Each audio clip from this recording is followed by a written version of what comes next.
So let's get into why the last season of 101 was by far the worst season of the series. By season 5, the entire format of the show shifted.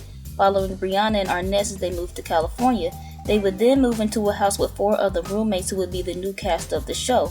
And by this time, Flex had been written out of his own series and reduced to a periodic role in season 5. And Dwayne and Spirit had been dropped from the series, which sucked because each character was funny and brought a lot to the show, plus they were allegedly dropped a few episodes before being syndicated. And so the show was no longer about the dynamic of a single dad raising a teenage daughter and navigating through that, but now a bootleg version of Friends. A new show was essentially created and it just should have been a spin-off instead of the actual 101 spin-off cuts, starring Marcus Houston, which also didn't last too long and got cancelled after the second season. And 101 would soon be cancelled when Ray J was added, who played D-Mac, an extension of Ray J's wannabe tough character on Moesha. Then there's Lisa, the dumb character, and Sarah, who's the gold digger, along with paparazzi and filmmaker Cash. Even with the additions of the new characters, it just wasn't very interesting and had no real direction outside of following Brianna's and Arnez's up and down relationship. And with Flex out of the picture, it just wasn't funny.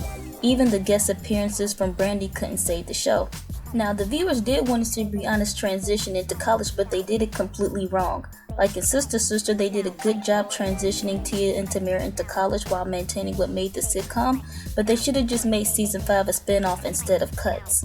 So the reason the show drastically changed in the last season was because of UPN's president's decision to drastically change the show for season 5 to cater to a younger audience, but it just wasn't needed because the show already pulled in a younger demographic because the co-star was Kyla Pratt, who by 2001 was already an accomplished actress. She had multiple TV shows and movies under her belt by this time and was pretty known. So Kyla Pratt along with Flex pulled in multiple viewers, and this combination worked because up until the last season the show had good rating, but they pretty much abandoned their main viewer base to appeal to a younger diverse audience and failed miserably.